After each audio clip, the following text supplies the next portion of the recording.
This year, Tomb Raider turned 25. We've had a quarter of a decade worth of games in this fantastic franchise.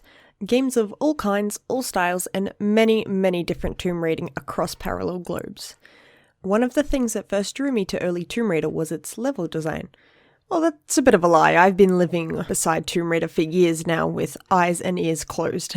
Because for many years, I watched my mum play these games, and they were her favourite games to play, and we used to love watching her play them because we were so bad at them as little tiny kids.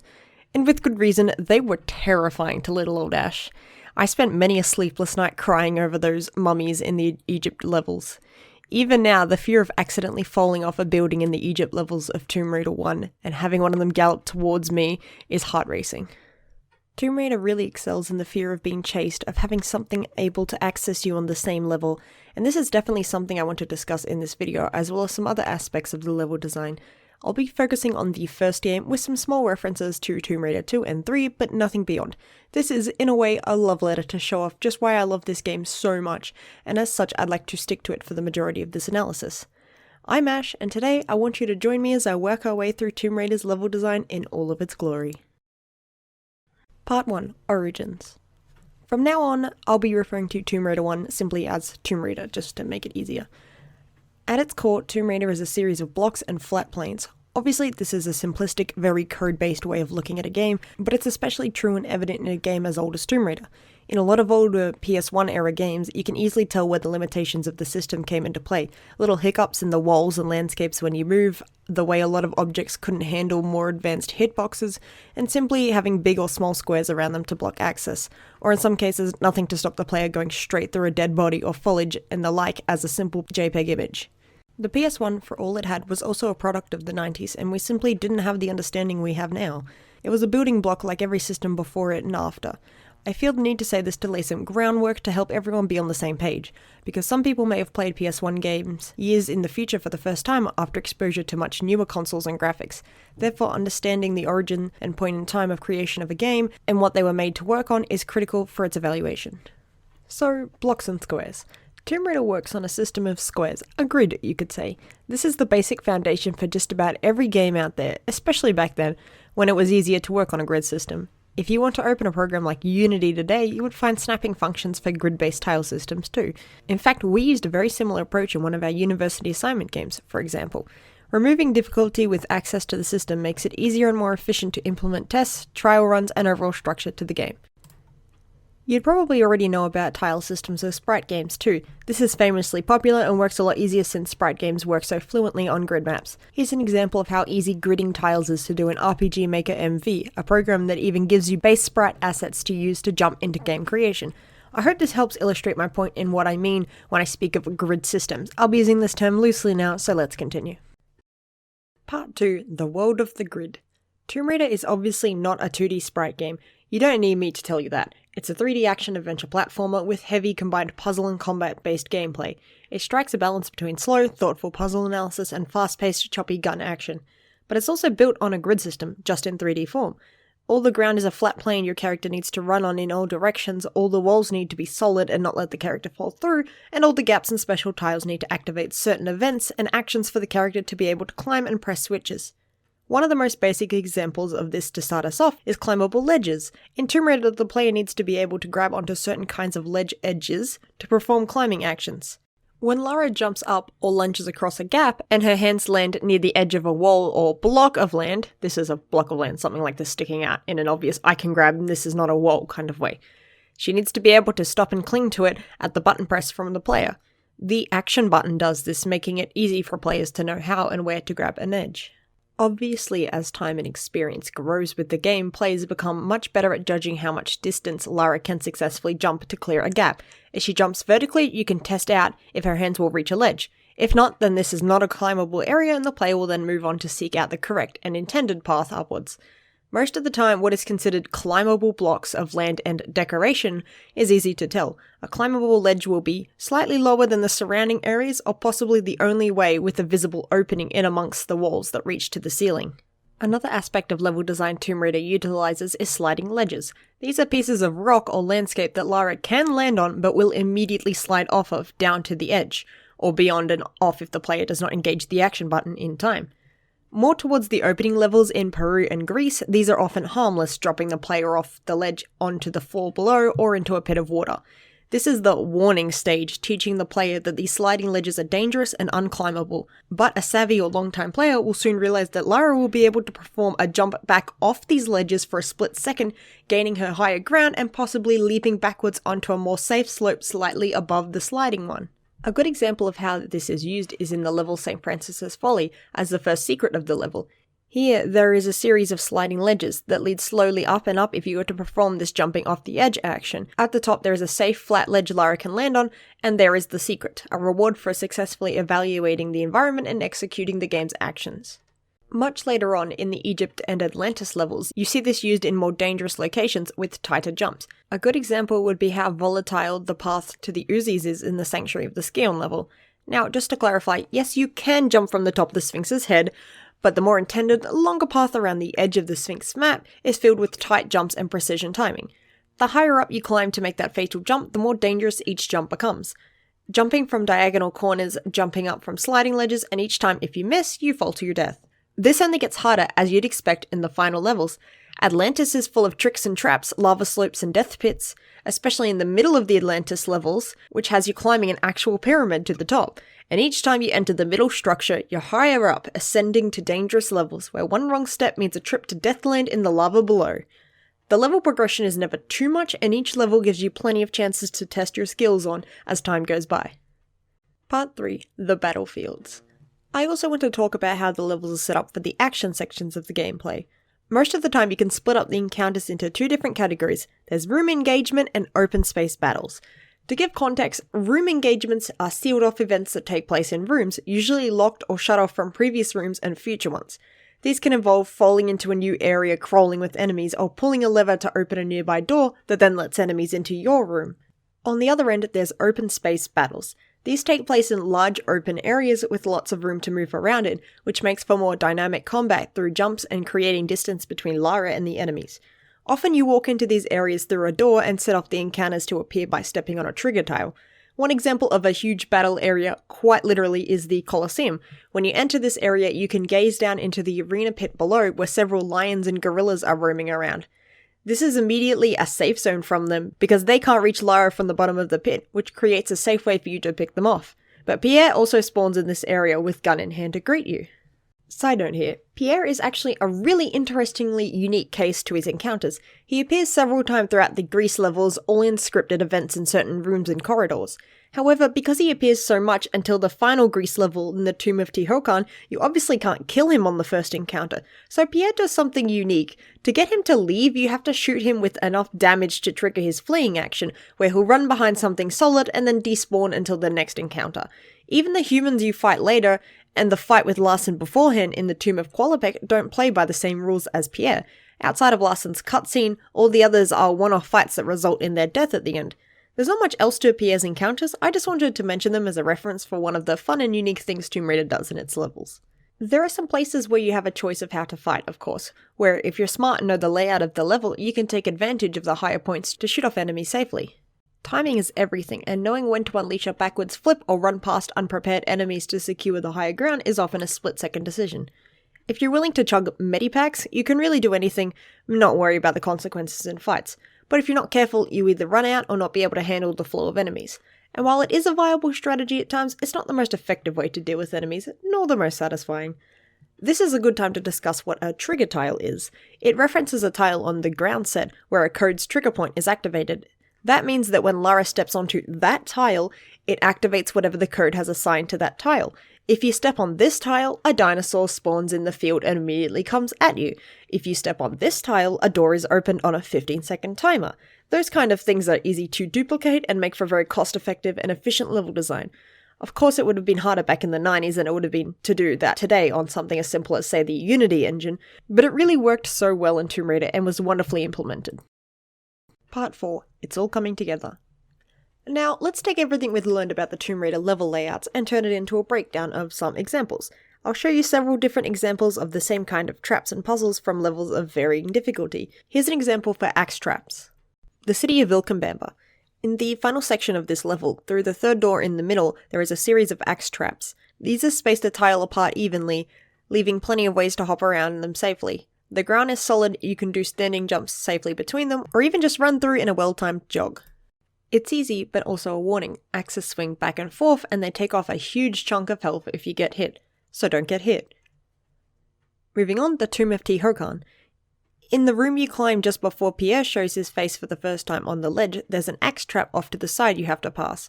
You'll notice here the ground isn't flat and you need to perform a running jump up and past it to reach the ledge beyond. It's obviously not a super advanced move, especially for the end of the Grease levels, where you've been out jumping a ton of things for 5 levels, but it is a step up from what we saw in the city of Vulcanbeba. The traps are getting harder, tiles are being taken out, and you're expected to consider timing consciously a lot more when there's nothing underneath you. Which, speaking of no floor, what do you think is a logical upgrade from this to involve quick reflexes and masterful jumping? The Great Pyramid. The answer to the above question, breakaway tiles. Few precious seconds to pull up from a long running jump, to run across the tile to boost yourself into another running jump to be able to then reach the next ledge. That's what happens in the Great Pyramid. Here they have it turned up to flaming levels of hell as you'd expect, or should I have said flaming Atlantis levels? I'm so funny. This one is a little trickier and needs to be pulled off to reach a secret in the level.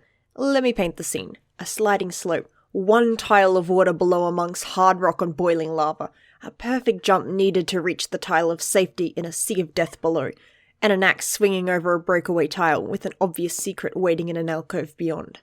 The breakaway tile isn't really necessary. If you're just planning to progress through the final level, it will break away and lead you safely onto the tile of water below if you want to play it safe.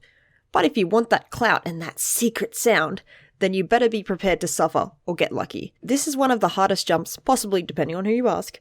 I know when I played it, I had great difficulty pulling off the correct jumping to reach the secret beyond and eventually gave up. Maybe if you're coming in hot from a professional angle, this series of jumps is easy, but that takes a level of skill that deserves praise for mastering the game so well. That is, after all, what secrets are there to reward you for. For exploring, going out of your way, and doing some crazy actions to reach that one extra medipack and hear that sweet, sweet chime. Sometimes it's hard to remember that when you're lost in the playground of someone else's creation. This room fascinates me. Being the last secret of the game, it almost feels like a wild send-off from the devs. You've been through so much, you're mere meters away from the final boss and kicking Natla's scaly ass, and you walk into these slopes, breakaway tiles, and an axe. You beautiful bastards, sending us off in style. You can also swan dive into the hole to reach it perfectly, and honestly, if that isn't the most badass, showy-off way of sending you off, I don't know what is. Part 5. It's a secret. I've mentioned secrets a fair bit before now, so let's take a moment to talk all about them in their own part. Secrets are item drops in the levels that are usually reached by completing a complex puzzle or finding something off or odd about a room and opening a secret hidden door by messing with it. Sometimes they're sitting visible in alcoves in the sides of rooms or behind see-through doors. Or glitching through the floor, they do that too. Hey, it was the 90s, cut Lara some slack. You know something is a secret and not just a regular ammo or medipack drop when you hear the chime. Legendary. So good that they didn't bother changing it for the sequels to come. It was short and snappy and let you know you did something different. Oh, that magnum ammo on that ledge wasn't just hard to reach randomly, but on purpose? Wow, cool, amazing. I'm sure that's what everyone thinks when they get a secret, right? But there's such an excellent little nugget of gold in each level. Most have a set of 3 secrets per level, but some have more, like the 3rd level Lost Valley, which is a huge level hiding 5 secrets. A lot are in the open space battle with the T-Rex near the beginning, which makes sense as there's so much care and effort that went into the decor and designing of the location, it only makes sense to hide things in the corners and high above. One of them is even on the roof where you fight the 3 raptors and get one of the gears. My personal favourite you have to shimmy across this waterfall for, and it looks so cool while you're doing it. And getting to go up into the cave above the waterfall is a really nice touch, and a unique piece of level architecture you don't see anywhere else. Tomb Raider isn't afraid to come up with fantastic little secrets for their, well, secrets to only use as one-offs, and keep upping their game as you progress through it. I already mentioned the cool breakaway tiles and the axe trap at the end of the final level. Another that is simple and yet effective, I find, is in the Palace Midas level. It's very similar to the one we discussed before in St. Francis's Folly with the well-timed jumps upward. It has similar jumping with a bunch of sliding tiles and still a safety net below with water, so long as you take out the crocodiles that had been lurking in it beforehand. These jumps are a lot harder to time than the Francis ones, but since they operate in the same vein, players will be able to utilize the skills they learnt getting a secret beforehand to snag this one, providing they stumbled upon the previous secret, of course. These aren't necessary to end the game, after all, so players can just skip them. Another good early lesson in planning before execution, ahead of the much more unforgiving Egypt and Atlantis levels. One of the most intricate and fantastical examples of a secret is the magnums in the Colosseum. It's the first chance you get to snag these weapons, the second being the more linear safe way where you will receive the magnums from Pierre's body at the end of the Tomb of Teotihuacan level, regardless if you pick them up in the Colosseum beforehand. This opportunity is leagues before the end of the Greece levels though, and gives you the weapons to use in Palace Midas, which is a notoriously long and battle-heavy level. To reach the secret, you have to perform a series of standing jumps after stepping on the tile to open the door above. Executed properly, the jumps actually look really cool and it's very satisfying to reach the secret just before the door closes behind you. It's a fun, well-hidden secret that you can listen for the door opening if you stand on the right tile. It's a very small room too, so the field of exploration to find the trigger isn't broad or time-consuming, especially since the timer is so short. I don't want to go through and explain every secret, because then where is the fun in discovering one on your own, right? Even if you don't want to, or can't, play Tomb Raider, watching someone else play it would still be more exciting than me just running through every level's secrets. I've chosen a few of what I can consider to be good standout examples of the ethos of Tomb Raider's secret design. This is only the beginning, because everything that makes exploring Tomb Raider's levels so fun and rewarding is carried on into the sequels as well, with even more levels of secrets and challenges. In Tomb Raider 2, they even spice it up a bit, where you have to find 3 hidden dragons throughout the level before you can receive the level's secret reward. One of them is even the grenade launcher, a must-have for Tomb Raider 2. The exploration foundation set up in 1 with its secrets only gets better and improved upon in its further releases, as well as adds an extra level of challenge for those looking to 100% it, or those simply playing Tomb Raider for the first time. Part 6, Two of a Kind. For this next part, I'm going to be enlisting some outside help. I'm bringing in a good mate of mine with a super extensive Tomb Raider past. I'll let her introduce herself. Take it away, Lushie. Hey everyone, I'm Lushie, and I'm a huge fan of Tomb Raider, so my good friend Ash has invited me to talk about one of the most memorable parts of the original game for me, the Doppelganger Room. In the final Atlantis level, there is a room you enter. As soon as you do, you're assaulted by 2 Atlanteans. You do the usual, shoot them down until they explode, but then you notice Lara's guns lock on to another enemy. So you do as you have for the last 13 levels. You shoot. But you'll quickly notice it shoots back, and you're losing life as you do. It's a unique enemy that more or less looks like a skinned version of Lara. Look, it's not pretty, but none of the Atlanteans are, okay? This enemy, the Atlantean Lara, the Doppelganger, is an example of a fantastically unique room and encounter. Before, there had been some good moments where the game introduces you to a new enemy and a shocking encounter. The first mummy from the city of Kamoon comes to mind. You stand above its area, so the first thing you see is it running around in the field by the Sphinx below. Its sound effects, its speed and lunges, all on display for you to show you that those panthers you just beat up, yeah, you have worse coming, so be prepared. Your brain is probably already spinning, working out how to solve this puzzle. It's fairly simple in hindsight, but compared to everything else you've dealt with during Lara's fun death march across the world, you've never faced anything quite like this before. The game conditions you to believe shooting with enough force and time will kill any enemy, and that's because before this, there hasn't been any other way to kill anything. Enemies don't die in fire, water, or from falling, because none of this is programmed into their damage counters. Only bullets do damage, and only that will stop a lion from mauling your face off, or Pierre from shooting at you constantly. So you've probably already worked out how this puzzle is solved. Since you can't kill the doppelganger with bullets, you have to be more creative, and use the room's architecture to do the job. First, you climb up to the switch. The doppelganger climbs up to the platform with nothing on it on the other side. The trapdoor next to you opens, and you run over to climb up to the empty section, netting you a good view of your doppelganger falling into the trapdoor, now open on the other side where you just were. The door to leave the room then opens, and you're free. The final level is mostly heavy on Atlanteans brute-forcing you as you try to escape the pyramid, and in between the death egg sandwiches are some of the hardest and most precise puzzles you've encountered yet. The Doppelganger Room really stands out as a unique battle room engagement and a true test of the prowess you've cultivated over the span of the game, much in the same way as the final secret. Now I'll hand back over to Ash.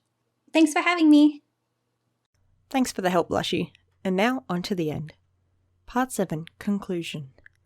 We've been through a bit of a journey here, haven't we? working our way through the different characteristics that make up the world and depths of Tomb Raider's levels. From enemy engagement to traps to secrets, so much thought and energy went into every little detail in Tomb Raider's levels to give them all their own unique spin on the formula, and allowing them all to stand out on their own as individual levels. St. Francis Folly's vertical 4 doors area and puzzles never took away from the Colosseum's sheer technical marvel of space.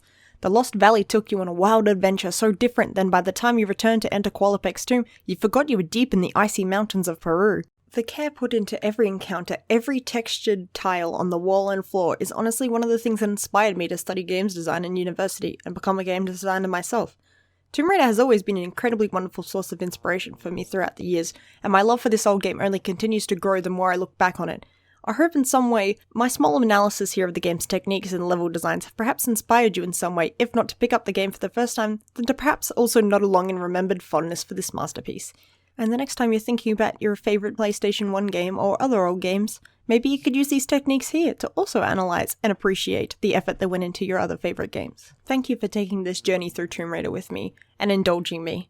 Thank you to the team back in England in the 90s that took a chance on a sarcastic British adventurer trekking her way across the world, to the designers who worked magic into the levels and the programmers who built the foundations for them. Thank you, Core, for all of your hard work. A quarter of a century later, and Lara Croft's legend lives on. May she live on for many years and many generations to come. Thank you for watching, and take care. This is Ash, signing out.